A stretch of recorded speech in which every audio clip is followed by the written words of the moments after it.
So welcome back guys. आज की कहानी जो हम एक्सप्लेन करने जा रहे हैं उसका नाम है द सैंड।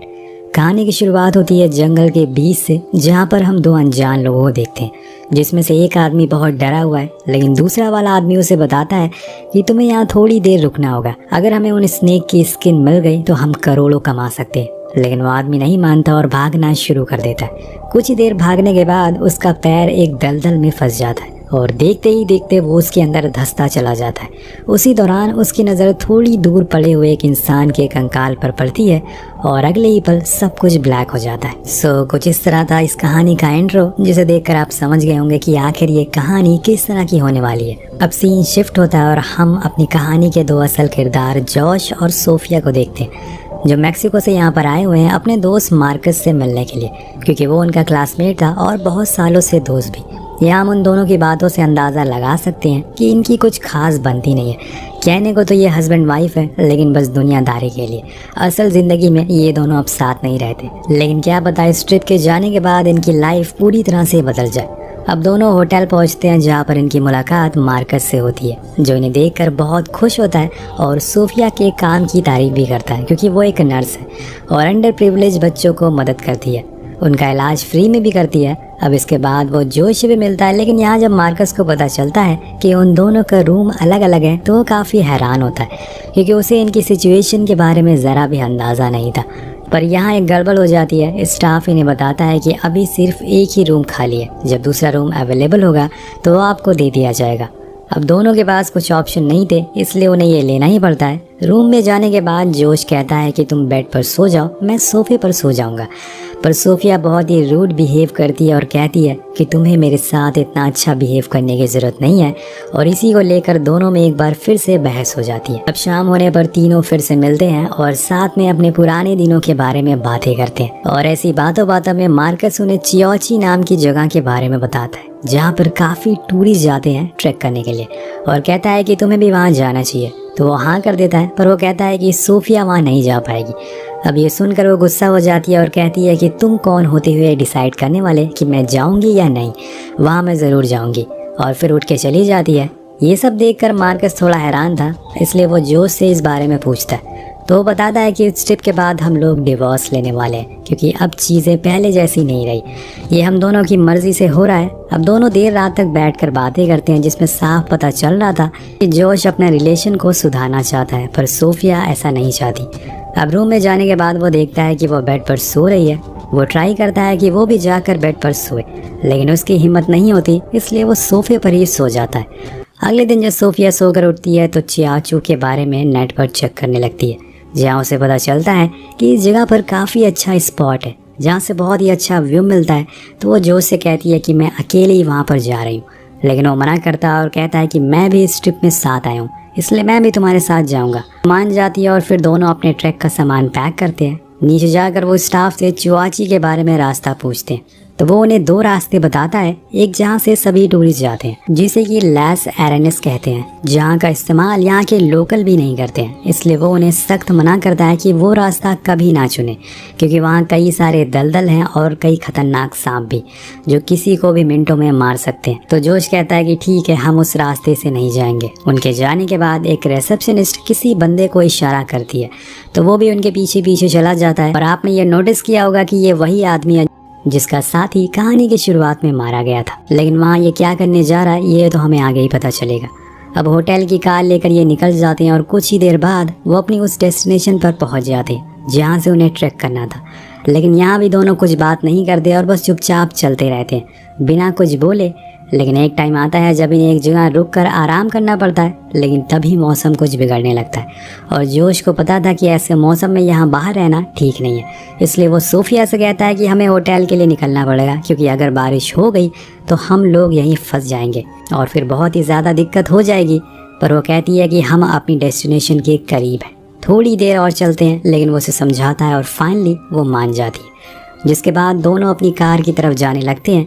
पर यहाँ वो एक चीज़ गौर करते हैं कि उनकी कार को कोई अनजान आदमी चोरी करने की कोशिश, और इसीलिए सोफिया फौरन जोश को छुपने को कहती है और होशियारी दिखाने के लिए उसके पास चला जाता है। ये वही था जो होटल से इनका पीछा कर रहा था। वो आदमी जोश के ऊपर बंदूक तान देता और कहता है कि जो कुछ भी है सब कुछ मुझे दे दो। लेकिन जोश नहीं देता। तभी सोफिया भी वहाँ आ जाती है और उसे अपना बैग दे देती है, लेकिन इतने में जोश उसके सर पर एक लकड़ी से हमला कर देता है, जिससे वो गिर जाता है और दोनों दोबारा से जंगल के अंदर भागना शुरू कर देते हैं। पर वो आदमी अब रुकने वाला नहीं था, वो उन पर गोलियां चलाना शुरू कर देता है, जिससे कि दोनों बहुत डर जाते हैं और वो बस भागते रहते हैं। और एक समय आता है जब वो लैस एरिना के एंट्री गेट पर आ जाते हैं। ये वही रास्ता था जहाँ पर उसे स्टाफ वाले ने जाने से मना किया था, पर जोश कहता है कि हमें वहाँ जाना होगा वरना वो आदमी हम दोनों को मार देगा। जैसे ही बारिश रुक जाएगी हम वापस से अपनी कार की तरफ आ जाएंगे। सोफिया मान जाती है क्योंकि वो आदमी उनकी जान के पीछे पड़ चुका था और इसीलिए वो उस रूट को ले लेते हैं और बस भागते रहते हैं। लेकिन अचानक से उनकी टक्कर एक पेड़ से होती है, जिससे वो बेहोश हो जाते हैं। जब उसकी आंख खुलती है तो वो जोश को ढूंढना शुरू कर देती है, लेकिन वो कहीं दिखाई नहीं दे रहा था। इतने में उसका पैर फिसल जाता है और वो जाकर एक दलदल में गिर जाती है। तो दोस्तों असल कहानी अब यहाँ से शुरू होने वाली है, तो तैयार हो जाइए।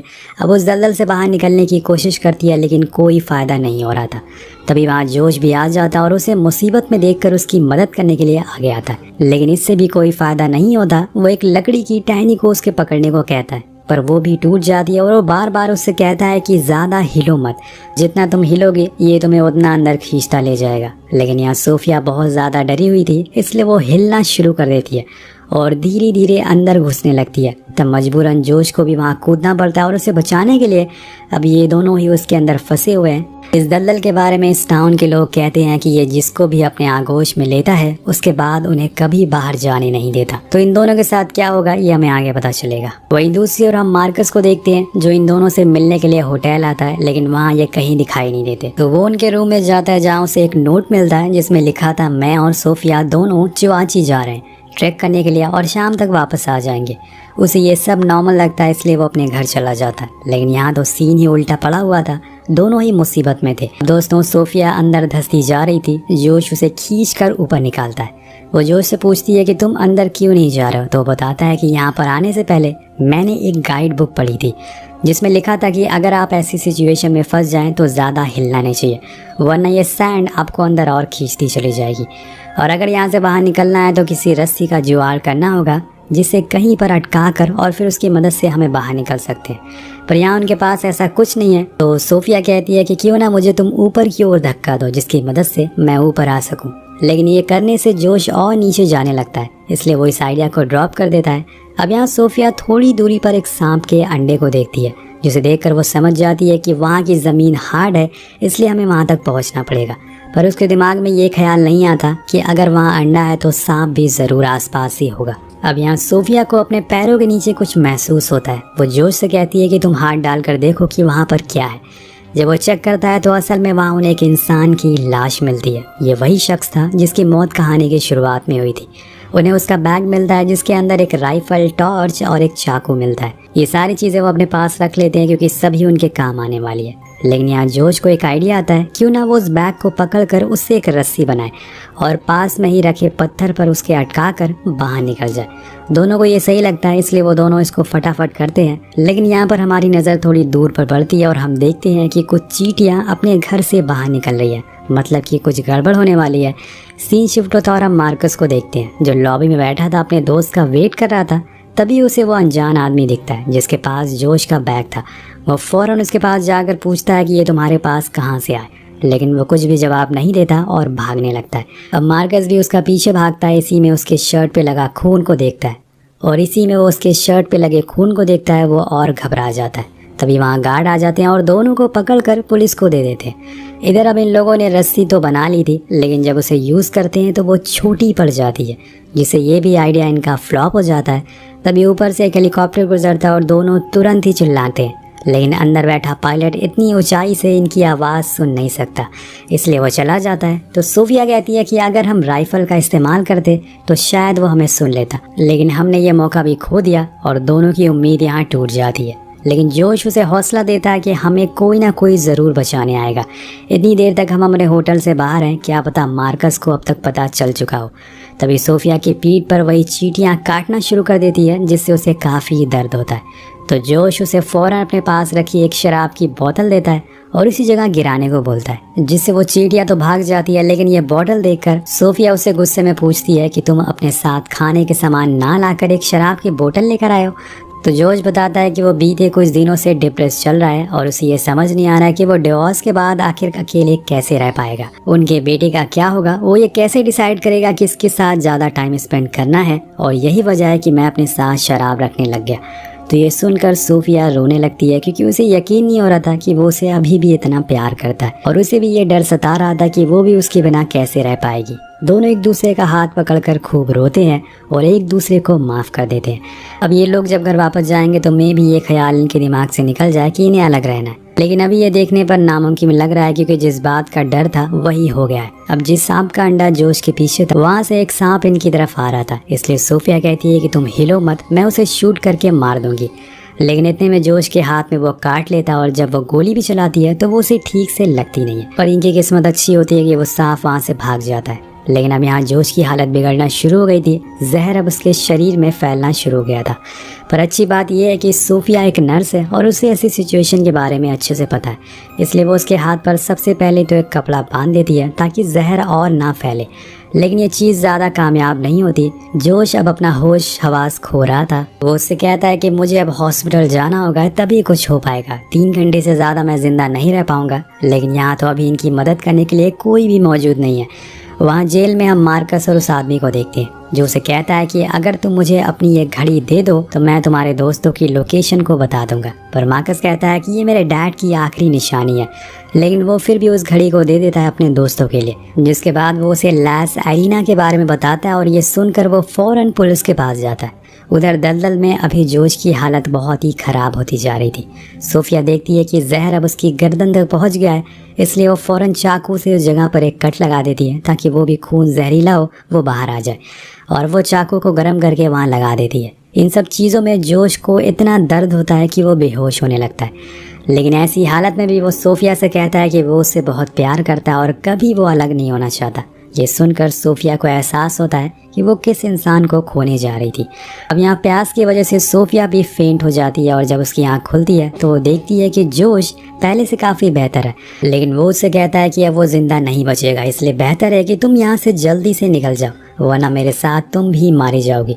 लेकिन वो हार मानने वालों में से नहीं थी। यहाँ वो उसे ये भी बता देती है कि अब वो उसे डिवोर्स नहीं देने वाली है, वो दोनों हमेशा साथ रहेंगे। ये सुनकर जोश बहुत खुश होता है और साथ में उसको उम्मीद भी मिलती है। वो उसे एक आइडिया बताती है कि क्यों ना हम उस सांप को पकड़कर उसे एक रस्सी के तौर पर इस्तेमाल करें, अपनी उस रस्सी के साथ बांधकर। लेकिन जोश कहता है कि अब तक तो वो सांप बहुत दूर जा चुका होगा। लेकिन सोफिया को यकीन था कि वो पास में होगा क्योंकि वो भी एक माँ है, वो अपने अंडे से ज़्यादा दूर तक नहीं जा पाएगी। और उसका ये अंदाज़ा ठीक होता है। वो सांप थोड़ी ही दूरी पर था। अब दोनों उसके ऊपर पत्थर मारते हैं ताकि वो उसे गुस्से में इनके पास आ सके। होता भी कुछ ऐसा ही है, लेकिन यहाँ एक गलती हो जाती है। वो इस बारी सोफिया के पीछे आ जाता है और वो जब शूट करती है तो वो गोली कहीं और लगती है और ना कि उस सांप पर, और इसी का फ़ायदा उठाकर वो सांप उसके गले पे आकर चिपक जाता है। वो उसकी पूरी बॉडी को जकड़ लेता है और सोफिया की सांसें अब धीरे धीरे रुकने लगी थी। एक पल ऐसा आता है जब वो सांप उसे काटने ही वाला था, लेकिन इतने में जोश उसकी गर्दन पकड़ लेता है और चाकू से उसे मार देता है। अब इसके बाद सोफिया उसी बैग से बनाई हुई रस्सी में बांधती है और उस पत्थर की ओर फेंकती है, लेकिन बार बार उसका निशाना गलत होता है, लेकिन आखिरी में वो सही हो जाता है। लेकिन कई कोशिशों के बाद वो निशाना सही में लग जाता है। वो उसे पकड़कर बाहर आ जाती है, पर जोश अभी भी अंदर था, जो बचा हुआ था, लेकिन जहर अभी भी उसकी बॉडी के अंदर है। इसलिए वो सोफिया से कहता है कि तुम जाकर मदद लेकर आओ। वो फौरन भागना शुरू करती है, लेकिन उसके जहन में ये दलदल का दर्द इतना ज़्यादा बैठ गया था कि वो उसे बाहर नहीं ला पा रही थी। यही वजह है कि वो हर जगह पर उसे वही चीज़ दिखाई दे रही थी, इसलिए वो एक जगह मायूस होकर बैठ जाती है। लेकिन तभी वहाँ कुछ देर बाद लाइट जलती है और ये पुलिस ऑफिसर थे जिन्हें कि मार्कस लेकर आया था। वो फौरन सोफिया को रेस्क्यू करता है, पर जोश उन्हें कहीं दिखाई नहीं दे रहा था। तो वो सोफिया से पूछते हैं कि जोश कहाँ है। वो उन्हें पीछे की तरफ इशारा करती है और वो लोग उससे भी उठा कर ले आते हैं। अब सोफिया को लगने लगा था कि जोश अब जिंदा नहीं बच पाएगा, लेकिन वो अभी भी जिंदा था और ये देखकर वो बहुत ही ज़्यादा खुश होती है। हालांकि अगर मार्कस पुलिस को लेकर नहीं आता तो शायद ये दोनों इसी जंगल में मर जाते, लेकिन ऐसा हुआ नहीं। पर एक और चीज़ होगा कि मुश्किल घड़ी में दोनों ने एक दूसरे का साथ दिया, जिससे कि दोनों को एक दूसरे की इम्पोर्टेंस पता चल पाई। और आज के बाद शायद ये कभी अलग होने का नहीं सोचेंगे, क्योंकि इंसान की पहचान उसके मुश्किल वक्त में ही होती है। और इसी इम्पोर्टेंट कोड के साथ ये कहानी ख़त्म हो जाती है। आपको कहानी कैसी लगी नीचे कमेंट करके ज़रूर बताइएगा। मिलते हैं अगली वीडियो में। Peace out.